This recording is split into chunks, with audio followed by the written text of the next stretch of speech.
On a quiet Tuesday night, Moscow's airspace was shattered by a barrage of Ukrainian drones. All four major airports, Vnukovo, Sheremetyevo, Domodedovo, and Zhukovsky, were forced to halt operations. Flights were grounded, and the city was thrust into chaos. This marked the second consecutive night of such attacks, signaling a new phase in the conflict.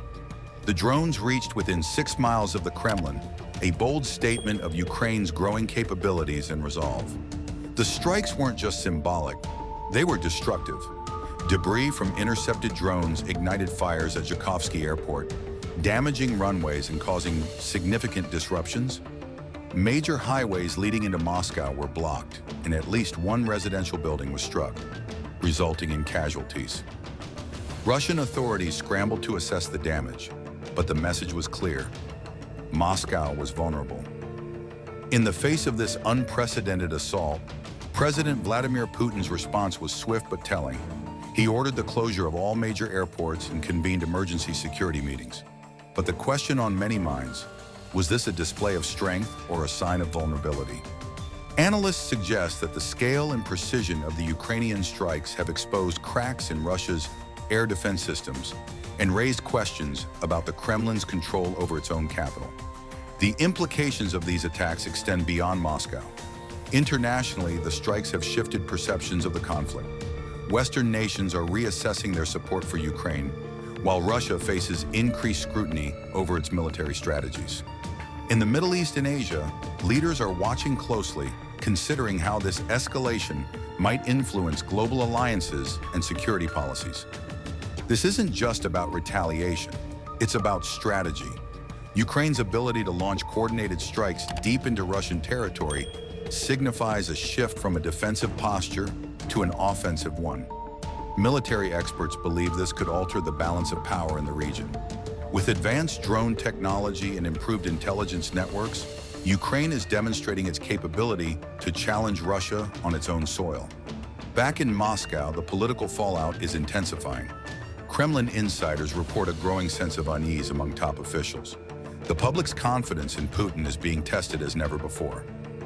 Opposition leaders are seizing the moment, calling for accountability and transparency.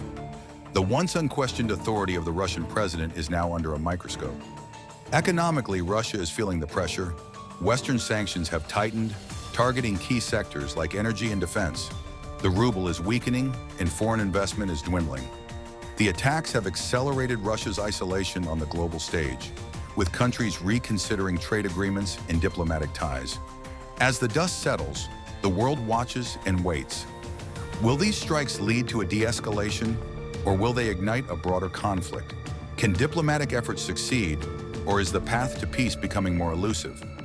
One thing is certain: the war has entered a new and unpredictable phase. Once limited to surveillance, drones have become Ukraine's frontline offensive weapons. Cheap, agile, and nearly undetectable, these machines bypass traditional defenses. Kyiv isn't just reacting anymore, it's reinventing warfare. Military analysts believe Ukraine used a blend of satellite intel, open-source data, and cyber intrusion to pinpoint gaps in Moscow's airspace. Some targets were struck with astonishing precision. These weren't guesses, they were statements. Ukraine's cyber military division, backed by both government and grassroots tech experts, is running live data operations, tracking Russian troop movements and drone success rates in real time. This is not just a battlefield, it's a control panel. For years, war was a distant echo for Moscow's citizens. Now, air raid sirens pierce the night and black smoke clouds the skyline. Panic buying, shelter searches, a capital once untouchable, now under siege from the sky. State TV claims all drones were shot down, but leaked videos and airport closures tell a different story. Censorship is tightening, but the truth is leaking out through Telegram channels, smartphone footage, and foreign news intercepts. Putin's delayed public reaction raised eyebrows. Analysts noted his body language: rigid posture, eyes averted, tone restrained. Was it poise or panic? For a man who prizes control, this silence may speak louder than words. While NATO forces remain officially neutral toward Ukraine's offensive deep inside Russia, behind closed doors, strategic shifts are in motion. Surveillance over Eastern Europe has doubled. The line between support and involvement is blurring. As drones darken Moscow's skies and missiles rain on Kiev, civilians are caught in the crossfire. Bomb shelters are the new norm.